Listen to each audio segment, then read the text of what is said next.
Penguin Random House Audio presents The Scent of Burnt Flowers by Blitz Bazawule. Read for you by Dion Graham. For Jai. Aboy bibekawa, neefru and tumim. A Khan proverb. If an animal will bite you, it will be from your cloth. Part 1. Chapter 1. Accra, 1966. Bernadette awoke to the sound of a loud blast and thought Melvin had shot himself. She had feared this day would come, yet nothing could prepare her for it. The flickering light that illuminated the small hotel room blinded her as she slid off the bed, trembling. She could feel her heart pounding through the silk nightgown she had hurriedly packed the night they fled Philadelphia for Accra, a city she had only read about in the newspapers. The story was about a young boxer who won a gold medal at the 1964 Olympic Games.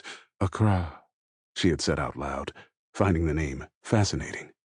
She never imagined that she would be a fugitive in that same city just 2 years later. The sound of gunfire piercing the air jolted Bernadette once more. The hotel balcony door swung open, sending in a rush of light. Melvin leaned in and smiled. "It's just fireworks, babe. Happy New Year." She sighed, deeply relieved. The sky burst into 1,000 shimmering colors, silhouetting Melvin's towering frame. Even then, she could still see his bright, piercing eyes, gazing ardently at her. Bernadette wrapped her arms around his broad shoulders and sobbed quietly. "It'll all work out, babe. I promise," Melvin whispered. This wasn't the first time Bernadette had heard those words, but tonight she believed him. Maybe it was the cacophonous crowds celebrating the new year, or the ephemeral fireflies floating through the night sky. She truly believed it would all work out. Melvin poured Bernadette a glass of water, and they sat on the hotel balcony watching the fishermen stagger in a drunken stupor. A crackling bonfire brightened the canoe sails that billowed at the mercy of the wind, casting an ominous shadow on the beach. Occasionally, a young couple or two would stroll hand in hand toward the crashing waves, avoiding the large groups of women clad in all white who had congregated for a New Year's prayer meeting.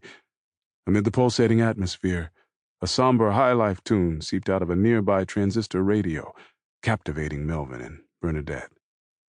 Melvin held his hand out to her, a small assurance. They swayed in each other's arms, overlooking the glimmering fireworks that brightened the city that had given them temporary refuge. Bernadette felt the ocean breeze and mosquitoes buzzing around her ear, and she thought about how similar Accra was to her childhood home of Baton Rouge, Louisiana.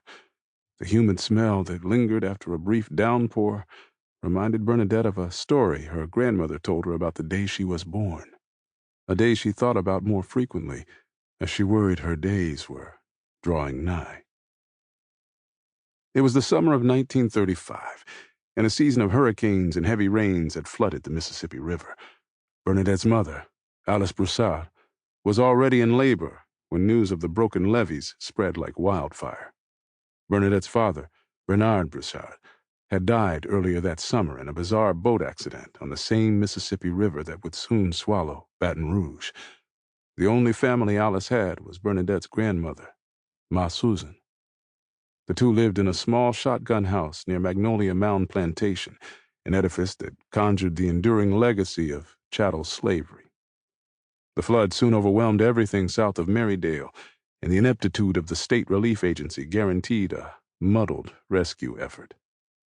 When it finally began, the evacuation was for white residents only. Alice and Ma Susan hid in the attic, hoping the top floor would serve as safety, but they were soon submerged. The ferocious thunderstorm that battered the house that night drowned Alice's screams as she pushed new life into the world. Ma Susan held her breath underwater long enough to cut the umbilical cord and wrap baby Bernadette in a wet blanket. That was when she witnessed a moment so magical that she never told anyone, except Bernadette. Alice began to drift below the attic, which had mysteriously collapsed into a vast ocean, An otherworldly light emanated from her torso, transforming her into a mermaid. As Ma Susan struggled to keep Bernadette afloat, a force lifted them above the water. Alice smiled, waved, and disappeared into the deep, dark ocean, leaving Ma Susan forlorn and grief-stricken. Her tears were swallowed by the deluge, which had now reached the ceiling. Then Wilbert Benoit, a beloved Negro businessman, floated to the attic window with his paddle-boat. He had been circling West McKinley Street searching for survivors when he heard the wailing cries of a baby. It took almost an hour of prying and sawing to bring baby Bernadette and Ma Susan safely aboard. The subsequent scale of destruction was overwhelming. It took 6 months of dredging for the floodwater to recede. When it finally did, Alice's body was never found. Ma Susan remained unequivocal about what she had witnessed that night. She called Bernadette Water Baby and often recounted her mythical birth story. Of course, Bernadette didn't believe a word of it, but her affinity for water was evident nonetheless. She spent countless hours in the beige clawfoot bathtub her grandmother had bought at a yard sale. Bernadette often passed out while submerged. On more than one occasion, her grandmother walked in and thought she had drowned. It seemed Bernadette could breathe underwater as easily as she did above it. Now, with her present predicament, she wished for that same ease of breath. A gentle tug on Bernadette's shoulder woke her up. She turned to see Melvin, fully dressed and lighting a cigarette nervously. "We gotta go, babe," he stammered. Bernadette sprang to her feet. "They found us?" "Not sure, but it's best we go now." Flustered, Bernadette dashed into the hotel room, leaving Melvin to languish on the balcony. He took an anxious drag, exhaled, and cast his gaze across the street where the fishermen had celebrated the new year. The first light of sunrise blinded him. Abrasive sounds of cars honking and haggling street vendors added to his throbbing headache. Accra was indeed a sprawling metropolis, and from where Melvin stood, he could see it all. The stoic police officer in his crisp colonial uniform, overwhelmed by the traffic. Motorcycles and rickshaws zigzagging past frustrated passengers in bone-shaker buses.